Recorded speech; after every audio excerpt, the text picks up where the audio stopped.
There we go. All right. Well, the episode we're going to talk about, and the topic we're going to talk about today is how to make money without an adjuster's license. And the root of this is really for all of those new adjusters who are trying to get started. Maybe they signed up on adjusterpro.com. They're trying to get their adjuster's license. They're struggling. It's a hard test depending on the state you're in. And a lot of people don't even realize that they could make money without an adjuster's license in or around our industry. So that's the topic we're going to tackle today. But before we get to the main topic, I've got to ask you guys, because of the topic, we have an icebreaker question that kind of gets us in, gets our juices flowing. And the icebreaker question today, we're going to start with Jason, is what is a fun way that you've made money without an adjuster's license, either in our industry or outside of our industry? Chris, it's a great question. And there are plenty of ways to make money around our industry if you can't directly get into insurance. And so the best story that comes to mind to your question, it goes back to about 2 episodes ago when we talked about being broke, and which has been a very popular thing. It seems is everyone is sending me their stories about all the unfortunate times in life of being financially upset. And I'll tell you what, who could blame them? But during that time, of course, necessity is a breeding ground for creative problem solving. And there was a little bit of desperation. And so what I had learned from my first stint in the field is that there was a lot of money to be made in easy roofing repairs where you only needed to do 2 or 3 or 4 shingles. So the gear I had left over from my first deployment down in Beaumont was a printer, because we would print out our estimates and hand it out in the field. I would take my digital camera, drive by people's houses missing shingles, take a photo, import it, print it out with their address.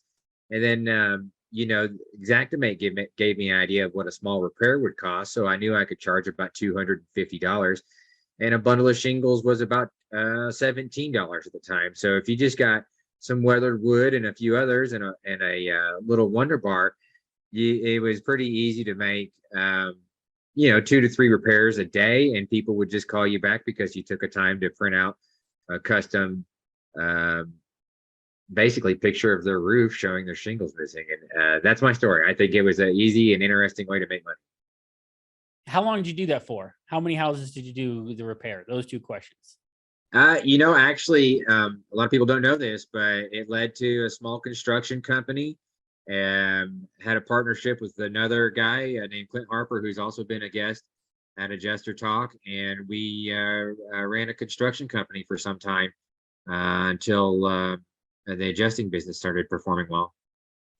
So that's where awesome. That led. That's where that ultimately ended up, being a full turnkey construction company for exterior damages related to weather claims. Wow, that is awesome. I love that. Very creative there, very ingenious, and just a little bit of marketing research you did to be able to give people that custom thing. That's brilliant. Love it. All right, Brad, we're gonna throw it over to you. What's some interesting ways you've made money without an adjuster's license? Well, I don't have any stories that are industry related, just because I haven't had that chance yet. But prior to coming into the adjusting world, of course, I was in construction, and when you have some tools, you can always find work. Like Jason mentioned, I've done everything from fence repairs to a lot of folks do not like painting. I love painting. And I stumbled into owning a paint contracting business just because I was in between jobs and I had a few brushes, knew how to paint. And, one person needed, a porch painted, a deck painted. And of course, it led to, more jobs, and stayed busy at that for probably 2 or 3 years. I can't remember now. It's been so long. But if I would consider that fun. I enjoy painting. I know a lot of folks. That's all I can say. You're sick. You're just sick in my mind. But no, that's I good. love That's it. good. What's the funnest paint job you've had to do, or hardest, whatever? Oh, hardest. Oh my goodness. Well, I've done some 2-story houses where the owners did not want, us to spray, which is ultimately the easiest way.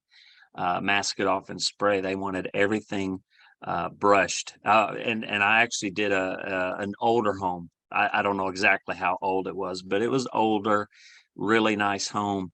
And the owner wanted us to, of course, pressure wash the cornice work and then hand scrape every inch of the the trim and everything. And then of course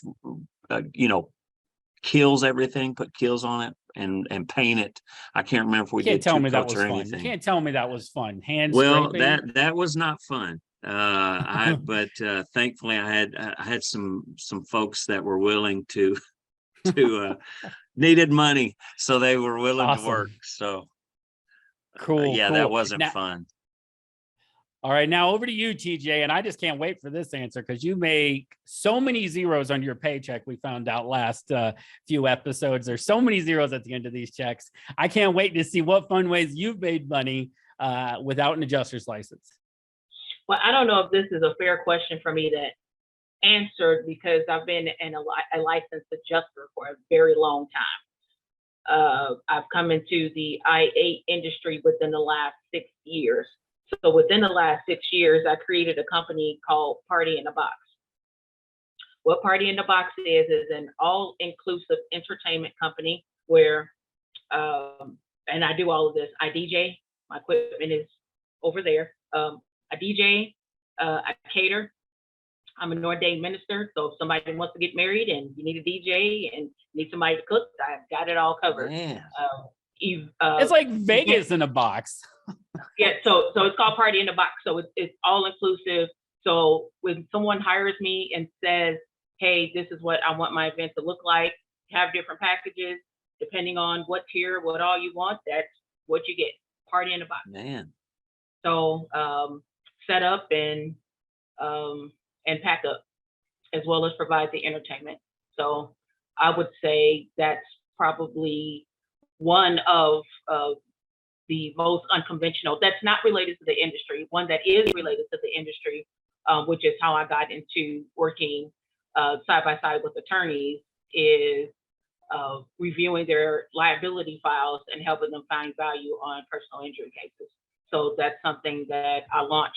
Oh, we're gonna go deeper into that in the main topic. We're gonna dive deep into that. I don't want to give away too much yet because I know you got a wealth of information there. But Party in a Box, I couldn't have hoped for anything that fun. Like, that is so cool. I had no idea the things I don't know about TJ. We're gonna learn a lot about TJ if she keeps coming back on these episodes. We might scare her away if we keep pushing, but we're getting to some fun place. That's awesome, TJ. Thanks for sharing that. That's so cool. All right, Matthew Allen, the man, the myth, the legend, in your studio here.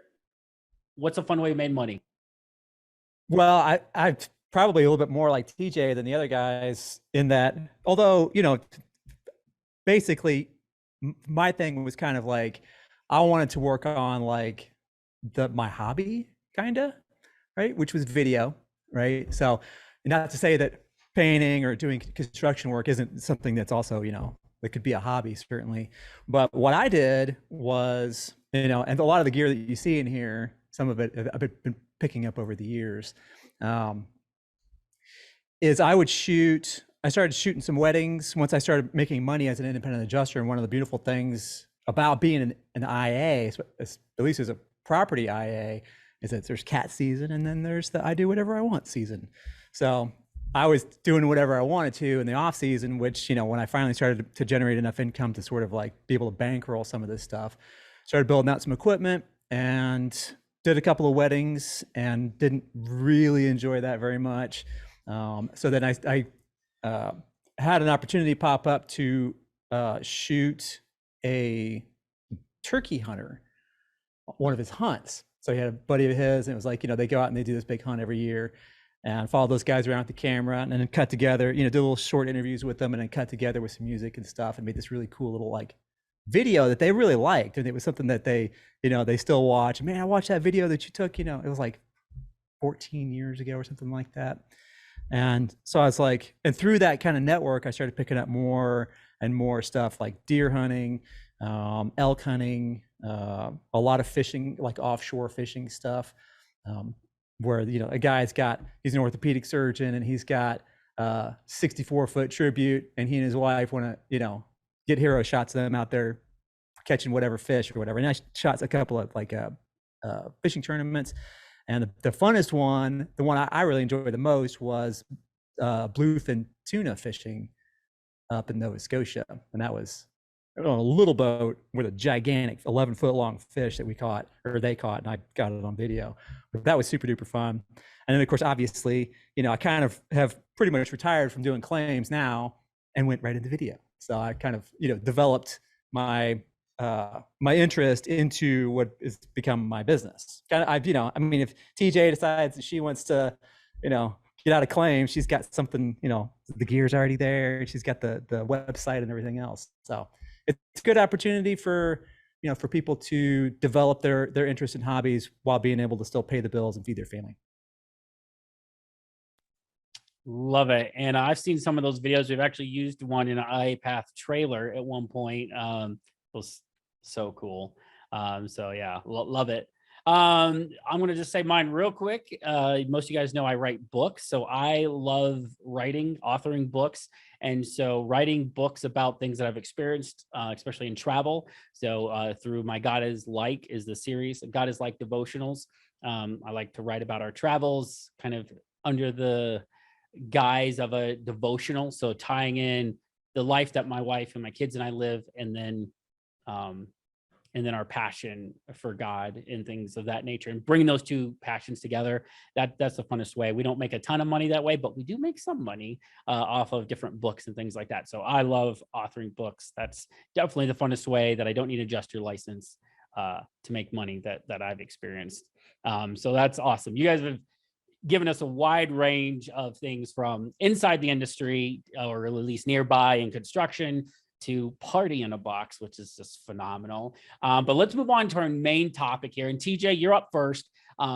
So this topic, you and I have ranted and raved about many things on the phone off air. And we need to start ranting on the air. And that's why Adjuster Talk is here. So we can rant on air about people's misconceptions and perceptions of the industry.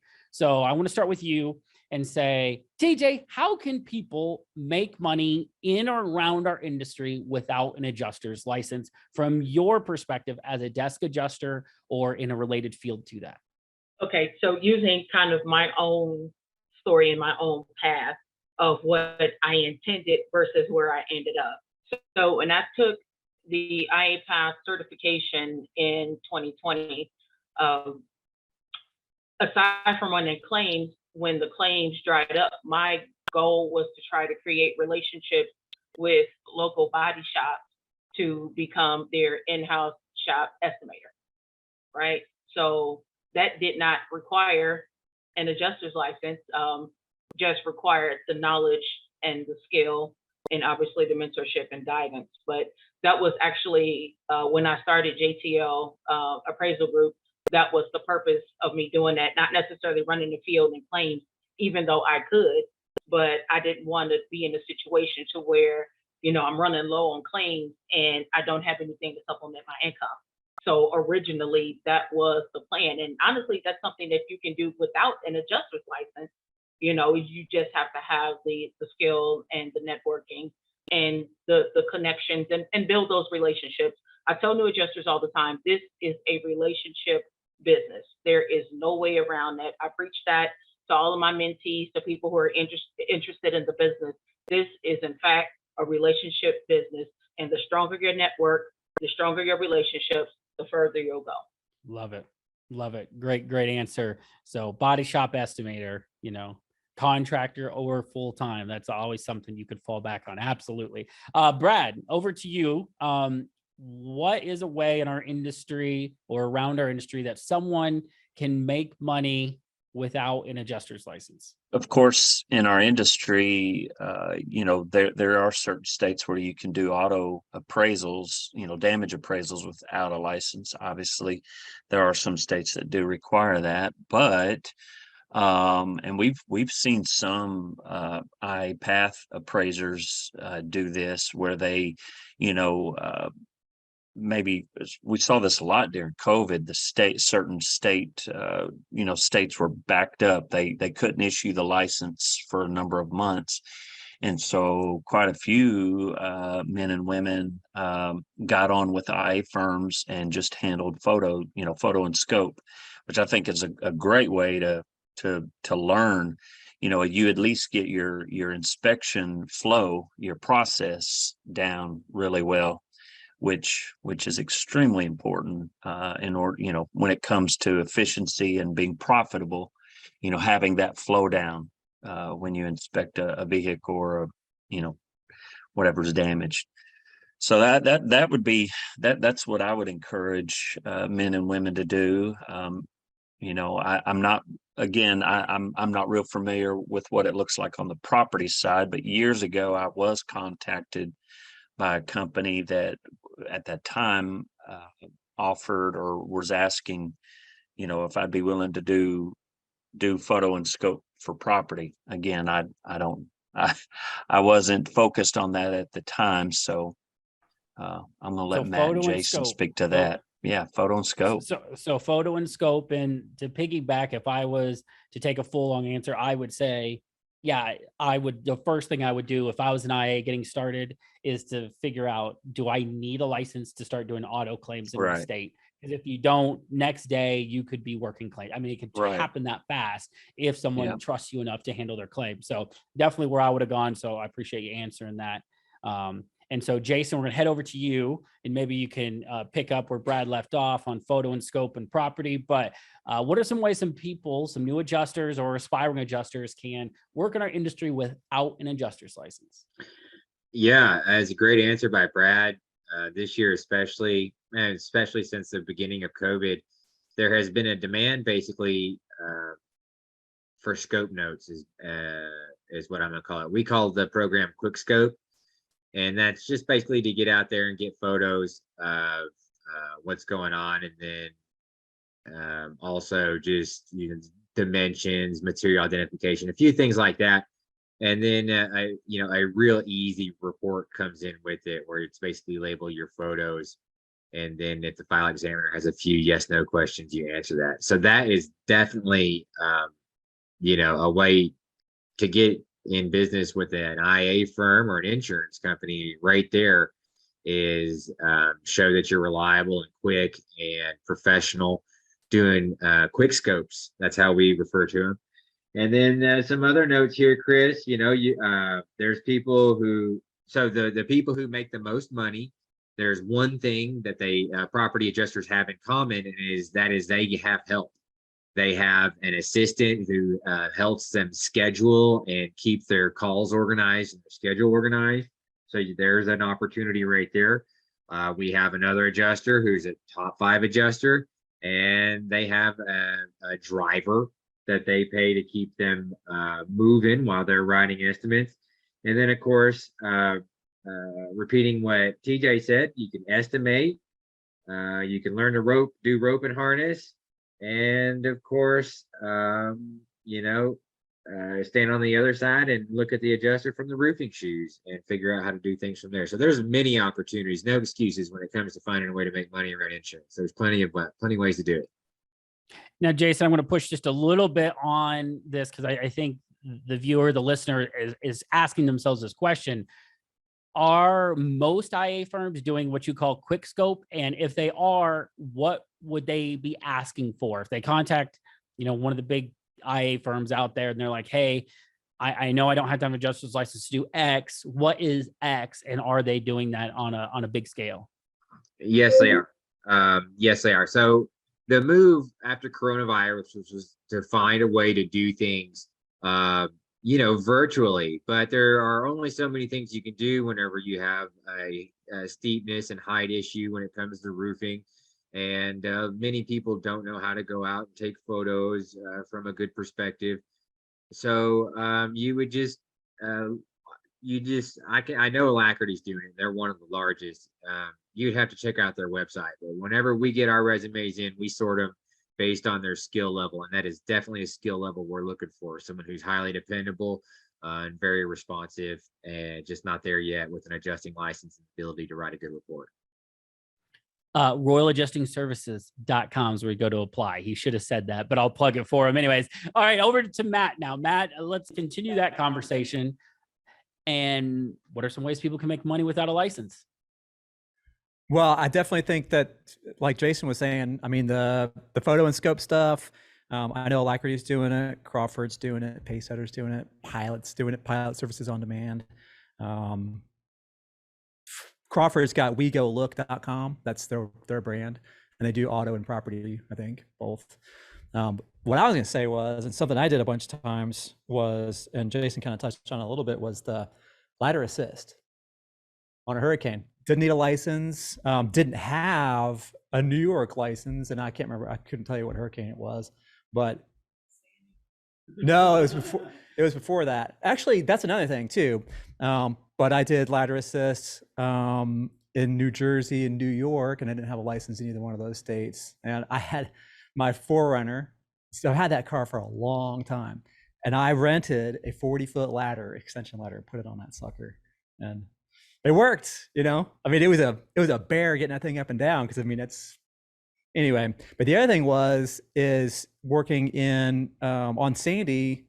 I was a field support adjuster, or whatever they call it. That's like a technical advisor or whatever. It's basically a field trainer. So I had, 15 or 20 adjusters that were kind of my purview. They had their own team manager, but then I was the guy like assigned to, if they needed a roof bought or they needed me to come approve something, I'd go out and help them. If they had something was going to be contentious, I'd go out and meet them. If they needed help, right, like with their scheduling or their anything, like I would go to their hotel rooms and stay there, and we'd work out their schedules and stuff. So, and I didn't need a license for that. Help room people, like a lot of the big firms will run a war room or a help room during big events.